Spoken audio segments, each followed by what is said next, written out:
music lovers, this is Kath and I am inviting you to join KFC for a special live stream featuring 3 of OPM Subaira stars. Catch Juan Carlos, Adi, and Zach Tabudlo in one epic live stream right from home. Tune in to KFC Philippines TikTok page on May 17, 6 p.m. Enjoy great music and get a chance to win exciting prizes and giveaways. Enjoy! Pero hindi ako kakain ng menudo, Jules. Pero kung luto mo, tatry ko para sa'yo. Malay mo pero naman. Pero hindi ko ako talaga magugusto. Okay, joke lang! So, I think, yun lang tayo for tonight, Jules. Sipag naman! Ano ginawa mo? New era, shining bright. Okay. And then, may magpapaprick ako. Ako, papaprick din ako. Yun lang? Ganda! Tama? Ganda face. Hello, Catherine fans! Yun nga na, narinig ninyo mga kasembreros. Una, si Ma'am Catherine ay pareho sila ng petsa, no, ng special event mga kasembreros ni Sir Alden sa May 17. Si Sir Alden, kagaya ng na-mention natin kanina sa vlog natin, ay yung pagpapashowing ng Mission Impossible dito sa cinema sa Philippines sa May 17 magsisimula. So si Ma'am Catherine naman ay nag-invite siya dito sa KFC na live performances ni Juan Carlos, Zach at Adi mga kasembreros. Nasabi niya dito, music lovers, I'm Kath, I'm inviting you to join ang KFC for a special live stream sa isang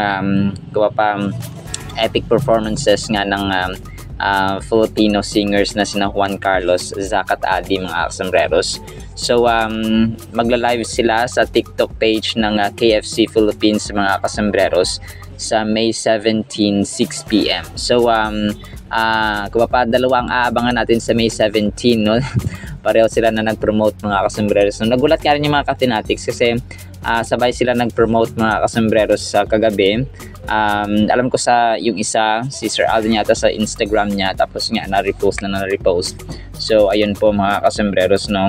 So si Ma'am Catherine parang VJ din si Ma'am Catherine, no. Yung communication skill niya talagang highly recommended or highly recommendable mga kasos, no. Eloquent at saka magaling mag-Ingles ang inyong Queen Catherine mga kasembreros. And then ito, si Ma'am Julia, narinig niyo, hindi pala kumakain ng menudo si Sir Alden, no? Pero sabi niya, kasi best friend, no? Nakita natin yung turingan nila mga kasembreros, mag-best friend lang talaga sila Ma'am Julia Montes at saka si Sir Alden. Kasi nga, si Ma'am Julia may Coco Martina, kaya wag na pa bestie na lang ang dalawang yan mga kasembreros kahit na makita natin na sweet sila. So if I'm not mistaken, yung pag-uusap nila na to ay nung time pa ng kanilang pelikula na 5 Breakups and a Romance. So ngayon ko lang kasi nakita ito mga kasembreros, kaya shinare ko lang po.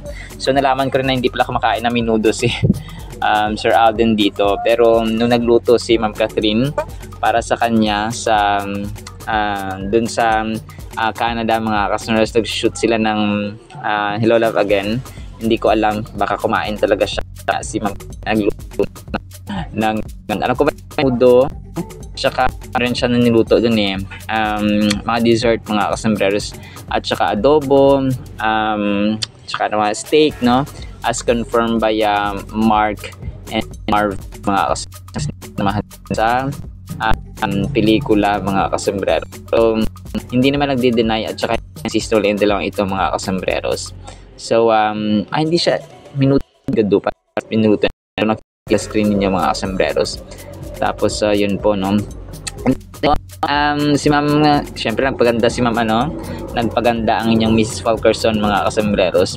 So nagkita sila or magkasama sila ni Ma'am Dali De Leon doon sa Ivy Clinic mga kasembreros. So hashtag Ivy Leaguers. So hashtag or nakatag sina Ma'am Bernardo Kath at saka si Ma'am Dali De Leon mga kasembreros. So si Ma'am Dali parang nagpa-enhance din siya. Sabi niya new era shining bright ang kanyang pinagawa. Tapos si Ma'am Catherine naman, ano ko yung checkered niya, yung checkered niya damit na suot niya rin to dati sa promotion ng Hello Love Again mga kasembreros. So ang kulit, no, sobrang clean na show si Ma'am Catherine dito. Para lang siya nasa bahay mga kasembreros. Tapos, ito, sobrang kulit ito mga sombreros kasi dun sa may ngayon lang kasi nilabas to na video. Sabi niya, masarap na gwapo ba? Dun sa may bago siya mag-perform sa BDO Fiesta mga kasombreros. Hindi, BDO Sports Fest pala. Dito sa MOA Arena mga kasombreros nung ginanap yung bago siya yata pumunta ng hindi, after na siya ng nakabalik dito sa Pilipinas from Seoul, Korea. So, nag-perform siya dito kasama si Ma'am Bel Mariano, mga kasombreros and mga kapatid. So, part pa rin ito ng BDO na kumbaga pa na campaign niya mga kasombreros. And then ito, ang V Jewelry ay nag-post ng recent nila na picture mga kasombreros, no? Parang na-enhance na picture ni Ma'am Catherine dito sa kanyang mga earrings at saka mga jewelry accessories mga kasombreros. So may earrings, may wave ring at saka may anchor necklace. Siyempre mga tawag dito, no? Ang kukulit mga kasombreros. Sobrang bagay kasi yung mukha ng Catherine mamahalin, yung mga minumodel pa niya mamahalin, ganon. So ganon dapat mga kasombreros, no? Pinapatawa ko lang po kayo. Alright, so actually that is it, no, sa ating cat then item. Sana po ay pangyan po natin ang Word of God. At para po sa ating Word of God mga kasombreros ay medyo nakakatawa ito. Black cats, malas. Yung mga itim ba na pusa mga kasombreros ay malas. Paunang introduction natin, mga kasombreros, pag nakita tayo ng mga itim na pusa, kunwari sa madilim na lugar, no? Pag tayo na lang mag-isa, tapos meron tayong pusa na kasalubong na itim, isipin natin na may masamang mangyayari sa akin. May masamang mangyayari sa aking pamilya or sa aking loved ones. Or may mga may parang sign siya, iniisip natin na may masama na mangyayari or may bad event na mangyayari sa ating buhay mga kasombreros. So parang naka-inject na ito from generation to generation sa atin. At meron pa akong isang nabasa dito, no? At naniniwala ang mga tao na merong siyam na buhay ang pusa, which is hindi rin totoo mga kasombreros. Itong black cats mga kasombreros na malas ay hindi po ito totoo, no? Ang mga itim na pusa po kasi ay parang nag-hold sila ng symbolic significance sa mga religious folklore mga kasombreros, and lalong-lalo na po sa mga beliefs or paniniwala ng mga tao, lalong-lalo na mga Pinoy, no? Kasi yung representation kasi mga itim na pusa sa mga pelikula, for example, no, kapag mga horror movies, yung mga witch, yung mga mangkukulam ay meron sila mga itim na pusa na alaga. So parang connected sila doon, which is superstition lang kapag sa realidad ng buhay mga kasombreros. Hindi po sila totoo, no? Kumaga pa ito ay katang-isip lamang. Nakatakot kasi di ba pag sinabing itim. It speaks about death, no? It speaks about kamatayan. It speaks about, or it shows kumaga pa sorrow, no? Pighati mga kasombreros kapag namatayan ang tao ay itim or puti yung kanilang sinusuot mga kasombreros. Pero most of the time sa mga ibang bansa talaga itim na damit ang kanilang sinusuot mga kasombreros. So symbolisms, no? At saka witchcraft, no? Sorcery. Despite negative associations, black cats still hold significance in religious folklore today. So, ito po ay katang-isip lamang. Nakakatakot kasi talaga pag itim, no? Talagang masakit sa mata kapag hindi normal na araw. Let's say, fashion show na itim, okay lang talaga.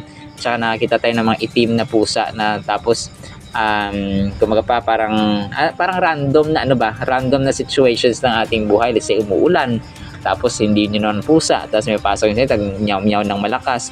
So parang ikaw rin mismo ay matatakot mga kasombreros, pero hindi po sila malas. Ang mga verse sa Biblia, Leviticus 11:6 for example, in the hair because it chews the cud but does not part of the hoof, or not part of the hoof is unclean to you. So hindi siya malinis. Genesis 1:25, and God made the beasts of the earth according to their kind, according to their kinds, and the livestock according to their kinds, and everything that creeps on the ground according to its kind, and God saw that it was good. So ang verse na ito ay nagre-remind sa atin na lahat ng nilikha ng Diyos mga kasombreros ay kumaga pa kaaya-aya and for the benefit of human beings. So ang lahat dito kasi, no, walang exception. Lahat ng uri ng hayop, no? Lahat ng uri ng hayop sa himpapawid, lahat ng uri ng hayop sa land, mga kasombrero, sa tubig. So everything or everyone ay ginawa ng Diyos, mga kasombreros, na mabuti. So ang verse na Genesis 1:25 ay speaks to the inherent goodness and purpose of all creatures that God created, including black cats. So wala po siyang kumaga pa exception. It emphasizes the diversity and beauty found in the animal kingdom, highlighting God's creative power and intention behind every living being. So representation din siya at manifestation, mga kasembreros, patunay na ang Diyos po natin ay ang Diyos of diversity, no? Kaya niyang likhain lahat-lahat ng uri ng gusto niyang likhain, mga kasembreros. And napapanood ko ngayon ibang mga videos sa ilalim ng tubig, sa ilalim ng dagat, sa ilalim ng karagatan, mga kasembreros. Sobrang daming mga creatures doon na kung papaisipin mo, parang weird, sobrang weird na mga itsura. Tapos may sa gubat pa, sa mga jungle, mga kasombrero, sa Amazon forest. No, ang dami from small to big ones, mga kasembreros, na mga uri ng hayop ay doon makita, mga unique yung mga itsura, no? Parang isipin mo, parang hindi hayop na hayop, gumagalaw na parang hindi dapat gumagalaw, pero yung itsura niya hindi dapat, parang kahoy lang pero gumagalaw, parang tuod lang pero gumagalaw. So mga ganun, mga kasama sa tipo, no? Talagang ito ay representation at nagpapakita ng Diyos po natin ay kumbaga pa diverse, no? Kaya niyang likhain. And even yung mga whales, no? Yung mga whales, yung mga sharks, dolphins, iba't bang uri ng mga seafood, mga sea animals, yung mga nasa himpapawid, may mga iba't mga uri ng mga jungle animals, mga kasembreros, may mga hayop pa sa ilalim ng lupa, no? Grabe, no? Dito may isipin na talaga ang Diyos natin ay napaka-amazing. Kung pa creatives, siya yung pinaka-creative sa lahat ng mga creative. Kung kaya siya tinatawag na the great and the ultimate creator, mga kasembreros. Therefore, kapag nag-approach tayo ng mga black cats or any other creatures, mga kasembreros, ay kung pa gawin natin ito na gawin nating rason or pamamaraan or way, mga kasembreros, na respetuhin natin, igalang at saka mahalin ang Panginoon with reverence to God's creation and recognition of their value and purpose para po sa grand design ng ating Panginoon. So although black cats have been historically associated with superstitions and beliefs, mga kasembreros, as Christians, na bilang tayo po ay mga anak ng Diyos, we are called to look beyond cultural traditions or superstitions and acknowledge that all things made by God are inherently good. So may mga tao, ganun yung majority ng kanilang paningin na malas yung mga itim na pusa, mga kasama. Sa atin po ay baliin po natin iyon. So hindi po tayo affected na mga cultural traditions at saka mga superstitious belief, mga kasama. Yung mga pamahiin ba? So siguro sa takot, yes, masashock tayo kapag may pumasok bigla na hindi natin pusa, na itim na pusa sa may pintuan natin, pumasok na lang bigla tapos ang lakas ng ulan, no? Tapos mangnyaw-nyaw ng malakas. So doon siguro magugulat tayo. Pero when it comes to paniniwala, belief na may darating na sakuna, may darating na ano, so doon na nagsisimula yung paniniwala mo, no?